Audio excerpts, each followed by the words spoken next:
For those of you yang niat dia buat bisnes tu hanya nak buat duit, which is nak kena betulkan lah. Niat sebetulnya untuk Allah, tapi yang keduanya untuk buat duit.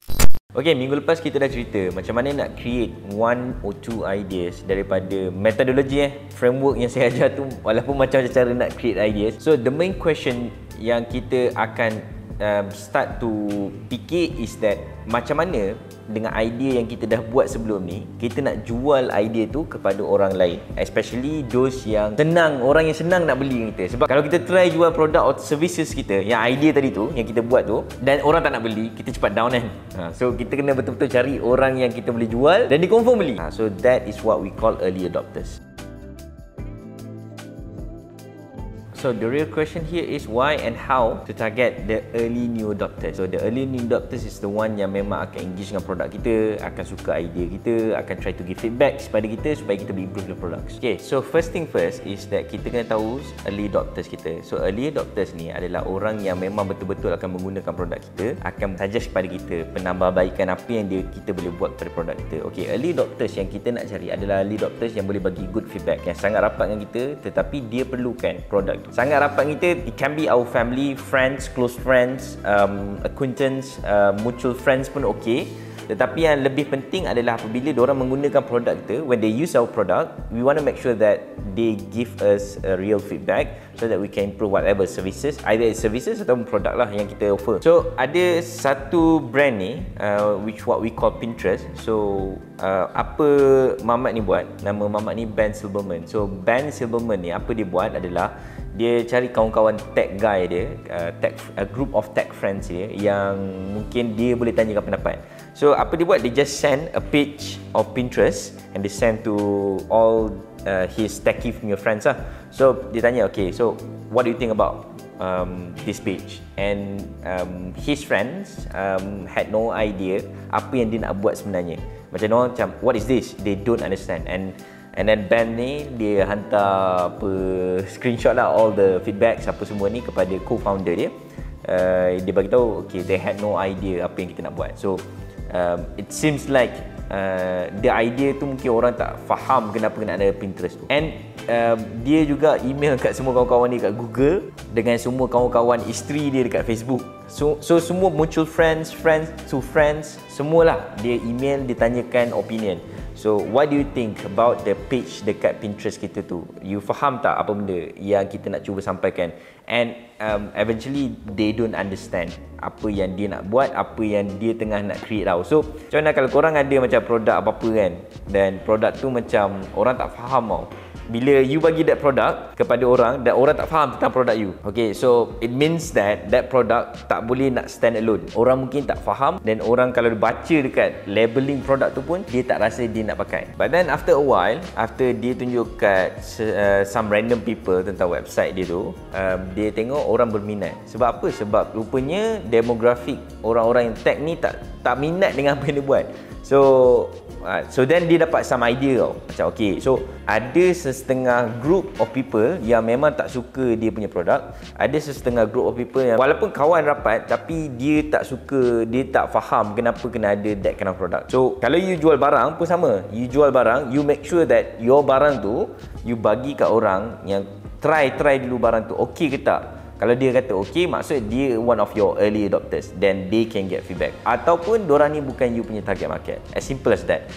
Services, kalau you buat services, contoh macam you buat services design ni sebenarnya macam-macam. Ada orang designer ni, dia punya cara melukis dia macam A, ada orang macam B, ada orang macam C kan. So bila saya nak minta seseorang tu design, saya tak faham. Bagi saya lukisan tu lukisan lah. Tapi macam untuk artis ni, they don't do that way. So setiap pelukis ni dia ada cara lukis dia. Dan kalau kita nak certain benda, dia tak semua pelukis boleh lukis benda tu. So bagi saya, benda tu tak semua orang faham. So kita kena fahamkan orang. Contoh lagi, kalau kita ni video editor. Kita video editor, kita ada setengah video yang kita edit. Ada setengah video yang kita boleh edit tapi kita mungkin tak berapa nak reti. So when we try to explain this kind of services to our clients, sometimes we need to define the demographic first. Our target market tu siapa sebenarnya?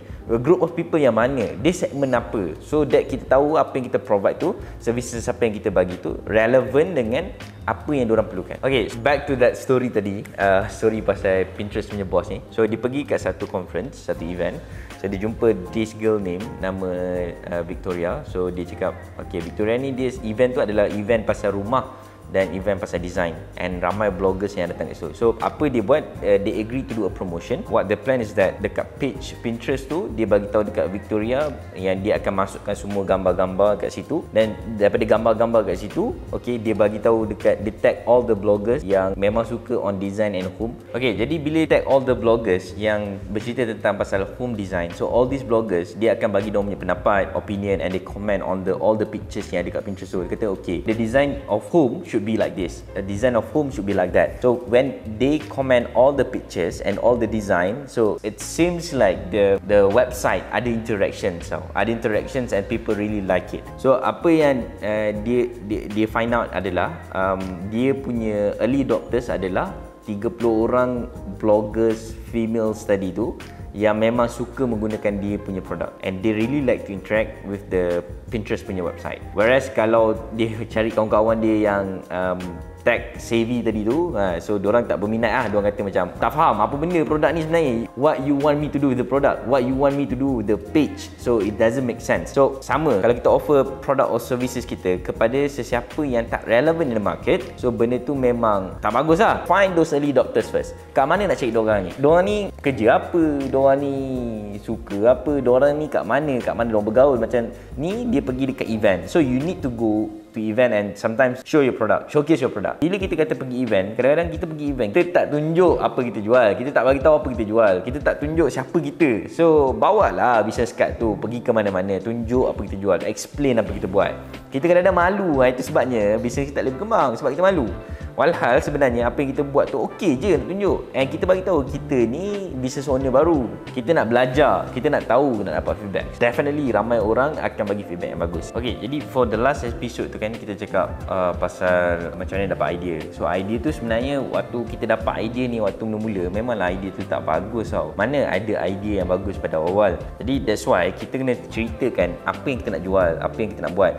And for me, jangan fikir complicated sangat untuk jual benda baru, benda yang lain pada lain. Cuba start benda yang very simple, start to make money. For those of you yang niat dia buat bisnes tu hanya nak buat duit, which is nak kena betulkan lah.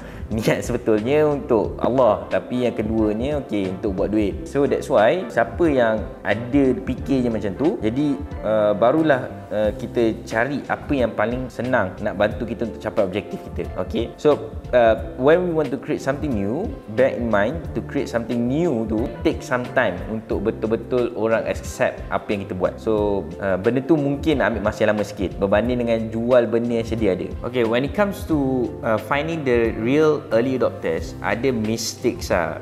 This one mistake is that bila kita nak cari orang-orang macam ni, oftentimes benda ni macam kita terlalu cari target market kita yang a bit broader tau, macam luas sangat. Kita tahu kita nak tap on the big market, tapi untuk kita yang nak start small ni, find a niche punya group yang betul-betul like our products, and from that early adopters barulah it become a network yang minat dengan produk dan services kita. Okay, the best way to find your early adopters is to find the community yang minat produk tu. Okay, lagi-lagi kalau produk tu very high demand and benda tu ramai orang suka. So saya punya idea is simple. So contoh kalau kita nak jual barang budak-budak ataupun beg sekolah kanak-kanak. Okay, so you find that bag sekolah kanak-kanak tu dekat Shopee ke dekat Lazada. So find the exact products, and from that exact products tu, you try to find it dekat Facebook. So biasanya saya akan cari that product tu dekat Facebook search tu, saya akan tulis apa nama produk ataupun gambar yang sama. Okay, so bila saya tengok benda tu, saya akan tengok post tau. Post yang paling banyak engagement tu bermaksud yang banyak komen, banyak likes, banyak share. So bermaksud kat situ orang tu memang suka tau barang-barang tu. So kita pergi kat tengah komen, kita pergi tengok kat produk tu itself, tengok orang tu okay, dia macam mana. So find pattern yang sama, so barulah kita akan tahu siapa akan gunakan produk kita. In this case, barang bag untuk budak-budak contohnya. So bila kita dah jumpa siapa yang tadi tu saya bagi contoh macam nak cari. So you need to find dekat platform mana-mana lah yang mungkin banyak orang nak beli barang tu, dia interested dengan barang tu, ataupun kita tengok banyak engagement lah. In this case, kita ambil contoh tadi tu lah, bag budak-budak tadi tu. So find your early adopters, find that community ataupun orang-orang yang suka betul-betul barang you, and ask them, if this is the right product for you, if this is the right service for you, are you okay with the product and whatnot. So from there you akan tahulah kat mana you jual, and you akan grow your network from there. So I guess that's it for this episode, to find your early adopters. Next episode is saya akan ajar macam mana nak pitch kepada early adopters untuk menggunakan produk dan services kita. For those of you yang watch my video and rasa ada manfaat, make sure you share this video, share this link video to any of your friends and family di WhatsApp group ke apa ke. And also don't forget to subscribe this channel, and that's how you grow your business.